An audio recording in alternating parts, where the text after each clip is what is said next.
no envio dos primeiros missionários, Paulo e Barnabé, ele mostra a sua vontade, dizendo: separai para mim Paulo e Barnabé.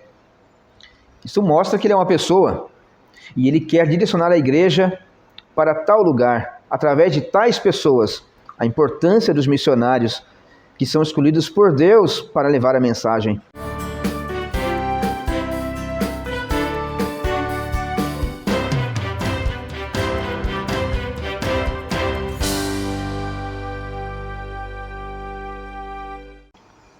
Olá, meus amados.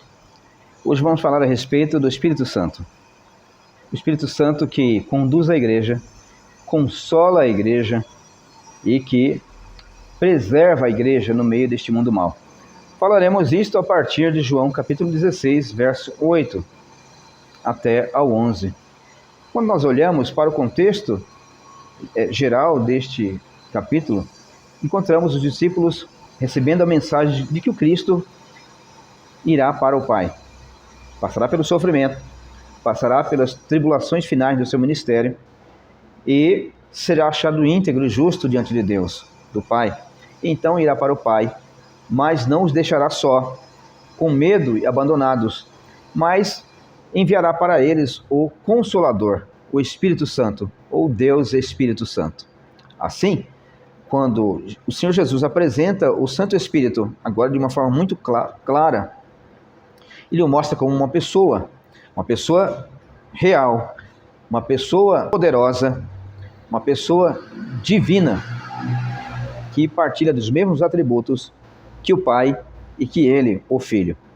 Assim, a partir de João 8, nós encontramos o Senhor Jesus dizendo: convém que eu vá, porque se eu não for, o Consolador não virá. O Espírito Santo aqui é chamado de Consolador, porque exatamente é isso que ele faz no momento em que a igreja está atribulada, uma vez que ela é chamada para o ministério da continuidade dos sofrimentos que restam nas aflições de Cristo.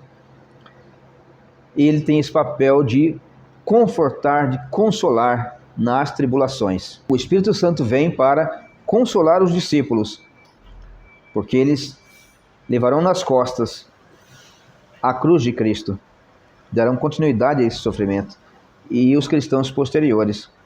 O Senhor Jesus diz: se eu não ir para o Pai, ele não vem, mostrando para os discípulos que é necessário que ele se assente no trono da majestade nas alturas, para que a obra da redenção seja completa, tenha continuidade.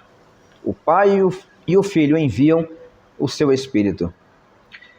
Assim, nós encontramos o Espírito Santo, que é autor da salvação, tanto quanto o Pai e o Filho, assim como ele também é autor do mundo, assim como o Pai e o Filho.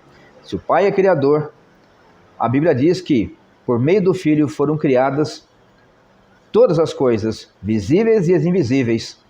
E também em Gênesis diz que o Espírito de Deus pairava por sobre a superfície das águas, mostrando o seu caráter de criador, de dominador, de cuidador da obra de suas mãos, o cosmos. Ele não é uma energia gerada pelo Pai e pelo Filho, conforme dizem algumas seitas. Ele é Deus Salvador, ele é Deus guardador, ele é Deus onipotente, ele é Deus misericordioso, ele é Deus renovador da vida e criador da vida, tanto quanto o Pai e o Filho. Se você olhar para os Salmos, o salmista, depois de anunciar que todo ser morre e volta ao seu pó, ele diz: envias o teu Espírito e eles são recriados, e assim renovas a face da terra. Deus envia o seu Espírito para recriar a vida. E assim ele faz, não só com a vida biológica animal e racional, ou com a vida biológica vegetal, mas ele faz com a vida biológica humana. O nascimento de Jesus é prova do poder gerador de vida do Espírito Santo. Ele cria a vida biológica E isto não é verdade apenas com referência a Jesus. É verdade com referência aos humanos de toda a história, do mundo inteiro. Deus criou o homem do pó da terra e soprou em suas narinas o fôlego, o ruar, o espírito de vida, diz o texto de Gênesis. É uma obra do Espírito Santo, claro, do Pai e do Filho, mas o poder do Espírito está presente. Ele é onisciente. O próprio profeta Isaías diz: quem ensinou o Espírito do Senhor? Quem ensinou o Espírito do Senhor? Quem foi o seu conselheiro? Mostrando a personalidade do Espírito Santo. No envio dos primeiros missionários, Paulo e Barnabé, ele mostra a sua vontade, dizendo: separai para mim Paulo e Barnabé.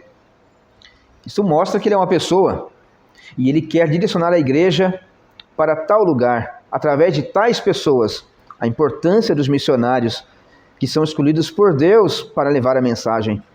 Os verdadeiros missionários, aqueles que pregam a palavra de Deus, não os arrecadadores de oferta.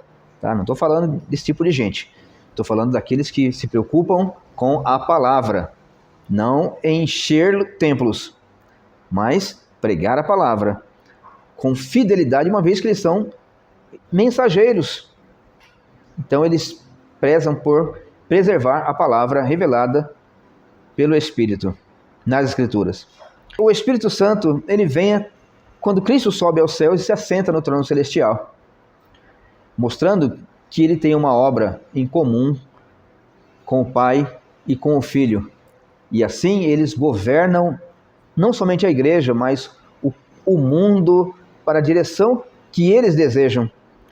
Assim o mundo foi criado no decreto eterno, onde o Pai, o Filho e o Espírito Santo fazem esse decreto. A história é conduzida, os homens são conduzidos através dos tempos para a direção que o Espírito Santo assim o quer, segundo o seu conselho, sua sabedoria.